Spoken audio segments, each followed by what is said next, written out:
ನಿಮ್ಗೆ ಯಾವತ್ತಾದರೂ ಅನಿಸಿದೆಯಾ ನನ್ನ ಲೈಫಲ್ಲಿ ಏನೋ ಕಮ್ಮಿ ಆಗಿದೆ, ಇನ್ನೂ ಏನೋ ಇರಬೇಕಾಗಿತ್ತು ನನ್ನ ಲೈಫಲ್ಲಿ, ಅದಿದ್ದಿದ್ರೆ ಚೆನ್ನಾಗಿರ್ತಿತ್ತು, ಇದಿದ್ದಿದ್ರೆ ಇನ್ನೂ ನನ್ನ ಲೈಫ್ ಎಷ್ಟು ಚೆನ್ನಾಗಿರ್ತಿತ್ತು ಅಂತ ಯಾವತ್ತಾದರೂ ಅನಿಸಿದೆಯಾ? ಖಂಡಿತ ಅನಿಸಿರಲೇಬೇಕು. ಕಾಗೆ, ನವಿಲು, ಗಿಳಿಗೆ ಅನಿಸಿದೆ ಅಂತೆ ನನ್ನ ಲೈಫಲ್ಲಿ ಇನ್ನೂ ಏನೋ ಬೇರೆ ಥರ ಇರಬೇಕಾಗಿತ್ತು ಅಂತ. ಇನ್ನು ನಮ್ಮ ಮನುಷ್ಯರಿಗೆ ಅನಿಸಿರಲ್ವಾ? ಖಂಡಿತ ಅನಿಸಿರುತ್ತೆ. ಆಗಿದ್ಮೇಲೆ ಈ ವಿಡಿಯೋ ನಿಮಗಾಗಿ. ಈ ವಿಡಿಯೋನ ಮಿಸ್ ಮಾಡದೆ ಕೊನೆವರೆಗೂ ನೋಡಿ, ನಿಮ್ಮ ಪ್ರಶ್ನೆಗೆ ಉತ್ತರ ಸಿಗಬಹುದು. ಕಾಗೆ, ಗಿಳಿ, ನವಿಲಿಗೆ ಏನೆಲ್ಲ ಅನ್ನಿಸ್ತು ಅನ್ನೋದನ್ನು ನಾನು ಕಥೆಯಲ್ಲಿ ನಿಮಗೆ ಶೇರ್ ಮಾಡ್ತೀನಿ. ಅದೇ ನಿಮಗೆ ಈ ಕತೆ ಕೇಳಿ ಏನು ಅನ್ನಿಸ್ತು ಅನ್ನೋದನ್ನು ದಯವಿಟ್ಟು ಕಾಮೆಂಟಲ್ಲಿ ನನಗೆ ಶೇರ್ ಮಾಡಿ. ಎಲ್ಲರಿಗೂ ನಮಸ್ಕಾರ, ನಾನು ನಿಮ್ಮ ಅಮೃತ. ನನ್ನ ಮತ್ತೊಂದು ಕತೆ ನಿಮ್ಮ ಜೊತೆ. ನಾನಿವತ್ತು ಒಂದು ಹೊಸ ವಿಭಿನ್ನವಾದ ಕತೆ ಜೊತೆ ಇಲ್ಲಿ ಬಂದಿದ್ದೀನಿ. ಒಂದಿನ ನಾನು ನಮ್ಮ ಅಮ್ಮನ ಹತ್ರ ಹೋಗ್ಬಿಟ್ಟು ಈ ಕತೆ ನನಗೆ ಗೊತ್ತಾಗಿದೆ 2-3 ವರ್ಷದಿಂದಗಡೆ. ಅವತ್ತು ಏನಕ್ಕೆ ಬೇಜಾರಾಯಿತೋ ಗೊತ್ತಿಲ್ಲ, ಸ್ವಲ್ಪ ಬೇಜಾರಾಯಿತು. ಸೊ ನಾನು ನಮ್ಮಮ್ಮನ ಹತ್ರ ಹೋದೆ.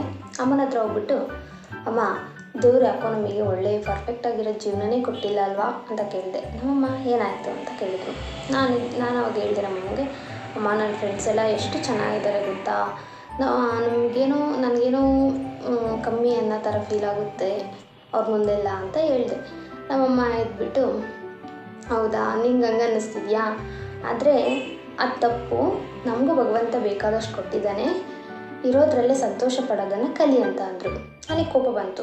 ನಿಮ್ಗಳ ಹತ್ರ ಬಂದು ಹೇಳಿದ್ರೆ ಇದೇ ಪ್ರಾಬ್ಲಮ್, ಯಾವಾಗಲೂ ಹಾಸಿಗೆ ಇದ್ದಷ್ಟು ಕಾಲು ಚಾಚಿ ಇರೋದ್ರಲ್ಲಿ ಸಂತೋಷ ಪಡಿ ಇದೇ ಹೇಳ್ತೀರಾ, ಹೋಗಿ ಅಂತ ಹೇಳ್ಬಿಟ್ಟು ನಾನು ಹೋಗಿ ನನ್ನ ರೂಮಲ್ಲಿ ಮಲ್ಕೊಂಡೆ.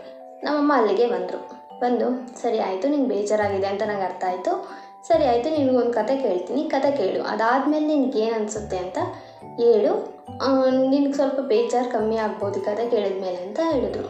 ನನಗೆ ಇಂಟ್ರೆಸ್ಟ್ ಇರಲಿಲ್ಲ, ಬಟ್ ನಮ್ಮಮ್ಮ ಕತೆ ಹೇಳ್ತಾ ಹೋದರು. ನಾನು ಸುಮ್ಮನೆ ಕೇಳಿಸ್ಕೊತಾ ಇದ್ದೆ. ಆ ಕತೆನೇ ಇವತ್ತು ನಾನು ನಿಮ್ಮ ಮುಂದೆ ಹೇಳೋದಕ್ಕೆ ಬಂದಿದ್ದೀನಿ. ಈ ಕತೆ ನಿಮ್ಗೇನಂತ ಅನ್ನಿಸ್ತು ಅಂತ ದಯವಿಟ್ಟು ಕಮೆಂಟ್ ಮಾಡಿ. ಒಂದು ಮರದ ಕೆಳಗಡೆ ಒಬ್ಬ ಋಷಿಮುನಿಗಳು ಕೂತ್ಕೊಂಡು ತಪಸ್ ಮಾಡ್ತಾ ಇರ್ತಾರೆ. ಅದೇ ಮರದ ಕೊಂಬೆ ಮೇಲೆ ಒಂದು ಕಾಗೆ ಕೂತ್ಕೊಂಡು ಅಳ್ತಾ ಇರುತ್ತೆ. ಅದು ಅಳಬೇಕಾದ್ರೆ ಆ ಕಾಗೆ ಕಣ್ಣೀರು ಬಂದುಬಿಟ್ಟು ಅದು ಋಷಿಮುನಿಗಳ ಮೇಲೆ ಬೀಳುತ್ತೆ. ಸೊ ಅವ್ರಿಗೆ ಎಚ್ಚರ ಆಗಿ ಮೇಲೆ ನೋಡ್ತಾರೆ, ಕಾಗೆ ಹೇಳ್ತಿರೋದು ಕಾಣುತ್ತೆ. ಸೊ ಕೇಳ್ತಾರೆ, ಏನಾಯಿತು, ಏನಕ್ಕೆ ಅಳ್ತಾ ಇದೆಯಾ ಅಂತ ಕೇಳಿದಾಗ ಆ ಕಾಗೆ ಹೇಳುತ್ತೆ, ಸ್ವಾಮಿ, ನಾನು ಕಪ್ಪಗಿದ್ದೀನಿ ಅಂತ ಹೇಳ್ಬಿಟ್ಟು ನನ್ನ ತುಂಬ ಹೀಯಾಳಿಸ್ತಾರೆ, ನನಗೊಂದೊಂದು ಟೈಮ್ ಸತ್ತೋಗಬೇಕು ಅಂತ ಅನಿಸುತ್ತೆ, ತುಂಬ ಕೀಳಾಗಿ ಕಾಣ್ತಾರೆ ನನಗೆ ಯಾರೂ ಬೆಲೆನೇ ಕೊಡೋಲ್ಲ ಅಂತ ತನ್ನ ಗೋಳ್ನ ಆ ಸ್ವಾಮಿಗಳ ಹತ್ರ ಹೇಳ್ಕೊಂಡಾದ್ಮೇಲೆ ಆ ಸ್ವಾಮಿಗಳನ್ನ ನಕ್ಬಿಟ್ಟು ಹೇಳ್ತಾರೆ, ಹೌದು, ಇರೋದ್ರಲ್ಲಿ ಸಂತೋಷವಾಗಿರಬೇಕು, ಇದೇ ಸತ್ಯ, ಆದರೆ ಅದು ನಿನಗೆ ಈಗ ಸದ್ಯಕ್ಕೆ ಅರ್ಥ ಆಗ್ತಾ ಇಲ್ಲ, ಯಾಕೆಂದರೆ ನಿನ್ನ ಮನಸ್ಥಿತಿ ಈಗ ಸರಿಯಾಗಿಲ್ಲ. ಸೊ ನಾನು ಏನೇ ಹೇಳಿದ್ರು ನಿನಗೆ ಅರ್ಥ ಆಗಲ್ಲ. ಓಕೆ, ನಿನಗೆ ಯಾವ ರೀತಿ ಆಗಬೇಕು ಅಂತ ಇದೆ ಅದನ್ನ ಹೇಳು, ನಾನು ನಿನ್ನನ್ನು ಆ ಥರ ಮಾಡ್ತೀನಿ ಅಂತ ಕೇಳ್ತಾರೆ. ಸೊ ಅದಿದ್ಬಿಟ್ಟು ಹಂಸದ ಥರ ಆಗಬೇಕು ಅಂತ ಕಾಗೆ ಹೇಳುತ್ತೆ. ಸೊ ಅವ್ರು ಒಂದು ಕಂಡೀಷನ್ ಹಾಕ್ತಾರೆ, ಸರಿ ಆಯಿತು, ನೀನು ಹೇಳ್ದಾಗೆ ನಾನು ನಿನ್ನನ್ನು ಹಂಸದ ಥರ ಮಾಡ್ತೀನಿ, ಬಟ್ ನೀನೇನು ಮಾಡಬೇಕು ಮೊದಲು ಅಂತ ಅಂದರೆ, ನೀನು ಹೋಗಿ ಹಂಸನ ಹತ್ರ ಹೋಗ್ಬಿಟ್ಟು ನಿನ್ನ ಲೈಫ್ ಚೆನ್ನಾಗಿದೆಯಾ ಅಂತ ಕೇಳ್ಕೊಂಡ್ಬಿಟ್ಟು ಬಾ, ಅದಾದಮೇಲೆ ನಾನು ನಿನ್ನ ಹಂಸದ ಥರ ಮಾಡ್ತೀನಿ ಅಂತ ಹೇಳ್ತಾರೆ.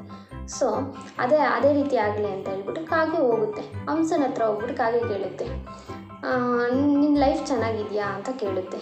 ಸೊ ಹಂಸ ಹೇಳುತ್ತೆ, ಇಲ್ಲ, ಏನು ಚೆನ್ನಾಗಿದೆ ನನ್ನ ಲೈಫಲ್ಲಿ ಬಣ್ಣನೇ ಇಲ್ಲ, ನನ್ನ ಲೈಫ್ ಯಾವ ಥರ ಚೆನ್ನಾಗಿರುತ್ತೆ, ಅದ್ರ ನೋಡು ಗಿಳಿ ಲೈಫು ಎಷ್ಟು ಚೆನ್ನಾಗಿದೆ, ಅದೆಷ್ಟು ಬಣ್ಣವಾಗಿದೆ ಅಂತ ಹಂಸ ಹೇಳುತ್ತೆ. ಸೊ ಈ ಕಾಗೆ ಗಿಳಿ ಹತ್ರ ಹೋಗ್ಬಿಟ್ಟು ಗಿಳಿನ ಕೇಳುತ್ತೆ. ಗಿಳಿ ಹೇಳುತ್ತೆ, ನನ್ನ ಲೈಫಲ್ಲಿ ಏನೋ ಬಣ್ಣ ಇರೋದು ಸತ್ಯನೇ, ಬಣ್ಣವಾಗಿದ್ದೀನಿ, ಬಟ್ ನನ್ನ ಪಂಜರದಲ್ಲಿ ಕೂಡಾಕ್ತಾರಲ್ವಾ, ನನಗವಾಗ ಎಷ್ಟು ಹಿಂಸೆ ಆಗುತ್ತೆ ಗೊತ್ತಾ, ನನ್ನ ಲೈಫ್ ನನಗೆ ಇಷ್ಟ ಆಗ್ತಾ ಇಲ್ಲ ಅಂತ ಆ ಗಿಳಿನೂ ಹೇಳುತ್ತೆ. ಸೊ ಈ ಕಾಗೆ ಸುಮ್ಮನೆ ಇರ್ದಲೆ ನಿನಗೆ ಮತ್ತೆ ಯಾವ ಥರ ಆಗಬೇಕು ಅಂತ ಇಷ್ಟ ಅಂತ ಕೇಳುತ್ತೆ. ಸೊ ಆವಾಗ ಗಿಳಿ ಹೇಳುತ್ತೆ, ನವಿಲ್ ಥರ ಇರಬೇಕು ಅಂತ ನನಗೆ ತುಂಬ ಇಷ್ಟ ಅಂತ ಆ ಗಿಳಿ ಹೇಳುತ್ತೆ. ಆದರೆ ಆ ನವಿಲ್ ಜೀವನದಲ್ಲಿ ಬಣ್ಣನೂ ಇದೆ, ಅದೆಷ್ಟು ಸ್ವತಂತ್ರವಾಗಿ ಆಚೆ ಎಲ್ಲ ಅಡ್ಡಾಡ್ಕೊಂಡಿರುತ್ತೆ ಅಂತ ನವಿಲಿನ ಬಗ್ಗೆ ಈ ಗಿಳಿ ಹೇಳುತ್ತೆ. ಸೊ ಸರಿ ಆಯಿತು ಅಂತ ಹೇಳ್ಬಿಟ್ಟು ಈ ಕಾಗೆ ನವಿಲಿನ ಹತ್ರ ಹೋಗುತ್ತೆ. ನವಿಲಿನ ಹತ್ರ ಕೇಳುತ್ತೆ, ನಿನ್ನ ಲೈಫು ನೀನು ಖುಷಿ ಕೊಡ್ತಾ ಇದೆಯಾ, ಚೆನ್ನಾಗಿದೆಯಾ ನೀನು ನಿನ್ನ ಲೈಫಲ್ಲಿ ಅಂತ. ಸೊ ನವಿಲಿನ ಹತ್ರ ಹೋದಾಗ ನವಿಲು ಹೇಳುತ್ತೆ, ನನ್ನ ಲೈಫಲ್ಲಿ ಬಣ್ಣನೂ ಇರಬಹುದು, ನಾನು ಸ್ವತಂತ್ರವಾಗೂ ಇರಬಹುದು, ಬಟ್ ನನ್ನ ಬಣ್ಣ ಇರೋ ರೆಕ್ಕೆಗಳ್ನೇನ ನನ್ನಿಂದ ದೂರ ಮಾಡ್ತಾರಲ್ವ, ಅವಾಗ ನನ್ನಲ್ಲಿ ಎಷ್ಟು ಹಿಂಸೆ ಆಗುತ್ತೆ ಗೊತ್ತಾ, ನಾನು ಎಷ್ಟು ಹಿಂಸೆ ಅನುಭವಿಸ್ತೀನಿ ಗೊತ್ತಾ ಅಂತ ಅದು ಹೇಳುತ್ತೆ.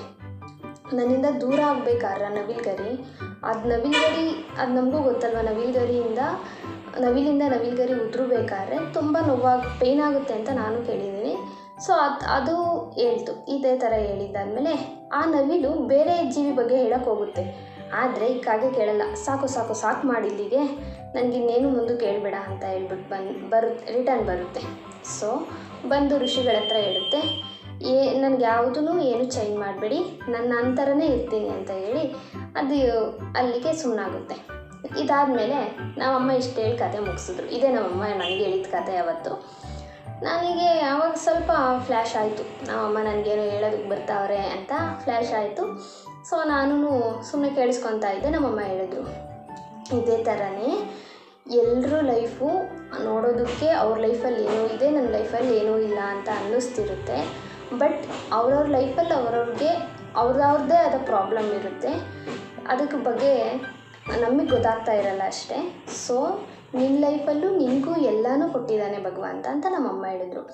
ನೀನು ಬದುಕ್ತಿರೋ ಈ ಜೀವನನೂ ಕೂಡ ಇನ್ನೊಬ್ಬರು ಯಾರೋ ಕನಸು ಕಾಣ್ತಿರೋ ಜೀವನನೇ ಆಗಿರುತ್ತೆ ಅಲ್ವಾ, ನೀನು ಇಷ್ಟೊಂದೆಲ್ಲ ಏನಕ್ಕೆ ಬೇಜಾರಾಗಬೇಕು ಅಂತ ನಮ್ಮಮ್ಮ ನನಗೆ ಹೇಳಿದ್ರು. ನಮ್ಮಮ್ಮ ಅವತ್ತು ಹೇಳಿದ್ದಾಗ ಅಷ್ಟೊಂದೇನು ನನಗೆ ಈ ಕತೆ ಬಗ್ಗೆ ಫೀಲ್ ಆಗಲಿಲ್ಲ. ಬಿಕಾಸ್ ನನಗೆ ಅವಾಗ ಬೇಜಾರಾಗಿದ್ನಲ್ಲ, ಆ್ಯಂಡ್ ಏನೋ ಬೇಕು ಅನ್ನೋ ಮನೋಭಾವ ಇತ್ತು.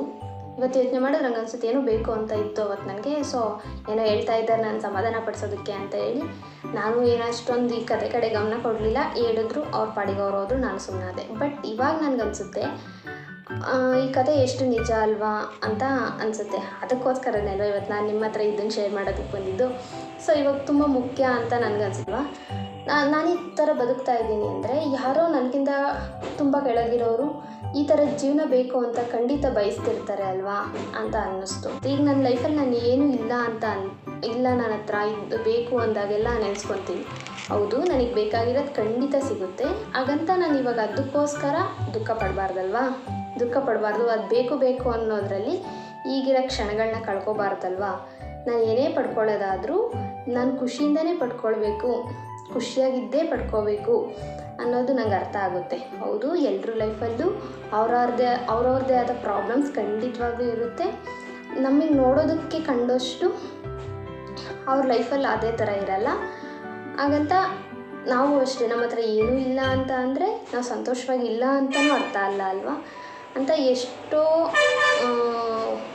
ಅರ್ಥ ನನಗೆ ಆ ಕಥೆಯಿಂದ ಸಿಗ್ತಾ ಹೋಗುತ್ತೆ. ಸೊ ನನಗೆ ಏನಾದರೂ ಬೇಕು, ಇನ್ನೊಬ್ಬರು ನೋಡ್ತಿದ್ದಂಗೆ ನನಗೆ ಏನಾದರೂ ಫೀಲ್ ಆಗ್ತಾ ಇದೆ ಅಂತ ಅಂದಾಗೆಲ್ಲ ನಾನು ಈ ಕತೆ ನೆನೆಸ್ಕೊಳ್ತೀನಿ. ನನಗೆ ಈ ಕತೆ ಒಂದು ಸಮಾಧಾನ ಕೊಡುತ್ತೆ ಆ್ಯಂಡ್ ನನಗೆ ಸಂತೋಷನೂ ಕೊಡುತ್ತೆ. ಹೌದು, ಸತ್ಯ, ಎಲ್ಲ ಆಗಬೇಕಾದ್ರೆ ನಾನು ಸಂತೋಷವಾಗಿರೋದಷ್ಟೇ ಮುಖ್ಯ. ಸದ್ಯಕ್ಕೆ ನಾನು ಸಂತೋಷವಾಗಿರೋದಷ್ಟೇ ಮುಖ್ಯ. ಹಾಸಿಗೆ ಇದ್ದಷ್ಟೇ ಕಾಲು ಚಾಚು ಅಂತ ನಾನು ಹೇಳಲ್ಲ. ನಮಗೆ ಬೇಕಾದಷ್ಟು ದೊಡ್ಡದಾಗಿ ಹಾಸಿಗೆ ಮಾಡ್ಕೊಳ್ಬಹುದು, ಆದರೆ ಅದನ್ನು ಹಾಸಿಗೆ ಮಾಡ್ಕೊಳ್ಳೋ ಜರ್ನಿ ಇರುತ್ತಲ್ಲ, ಆ ಜರ್ನಿಲೂ ಕೂಡ ನಾವು ಸಂತೋಷವಾಗಿರಬೇಕು ಅನ್ನೋದಷ್ಟೇ ನನಗೆ ಈ ಕಥೆಯಿಂದ ಗೊತ್ತಾಗಿದ್ದು. ಸಂತೋಷವಾಗಿದ್ದೆ ಎಲ್ಲನೂ ಮಾಡ್ಕೋಬಹುದು ಅಂತ ಗೊತ್ತಾಯಿತು. ನನಗೆ ಈ ಕಥೆಯಿಂದ ಇಷ್ಟ ಅರ್ಥ ಆಯಿತು. ನಿಮಗೆಲ್ಲ ಏನು ಅರ್ಥ ಆಯ್ತು ಈ ಕಥೆಯಿಂದ? ಆ್ಯಂಡ್ ನಿಮ್ಗೆ ಈ ಕತೆ ಇಷ್ಟ ಆಯಿತಾ? ಈ ಕಥೆಯಲ್ಲಿ ಏನಾದರೂ ತಿಳ್ಕೊಳ್ಳೋದಿದೆಯೇ ಅಂತ ಅನ್ನಿಸ್ತಾ? ನಿಮ್ಗೆ ಅದೇನು ಅರ್ಥ ಆಯಿತು ಅಂತ ಕಮೆಂಟ್ ಮಾಡಿ. ನಿಮಗೇನಾದರೂ ಈ ವಿಡಿಯೋ ಇಷ್ಟ ಆಗಿದ್ದರೆ ದಯವಿಟ್ಟು ಲೈಕ್ ಮಾಡಿ. ಆ್ಯಂಡ್ ನನ್ನ ಜೊತೆ ನೀವು ಯಾವಾಗಲೂ ಇರ್ತೀರಾ ಅನ್ನೋದಾದರೆ ನನ್ನ ಚಾನಲ್ಗೆ ಸಬ್ಸ್ಕ್ರೈಬ್ ಮಾಡಿ. ಆ್ಯಂಡ್ ಯಾರಿಗಾದರೂ ಹೆಲ್ಪ್ ಆಗುತ್ತೆ ಅನ್ನೋದಾಗಿದ್ದರೆ ದಯವಿಟ್ಟು ಈ ವಿಡಿಯೋನ ಶೇರ್ ಮಾಡಿ. ನನಗೆ ಯಾವಾಗಲೂ ಹೀಗೆ ಸಪೋರ್ಟ್ ಮಾಡ್ತಾಯಿರಿ. Thank you so much.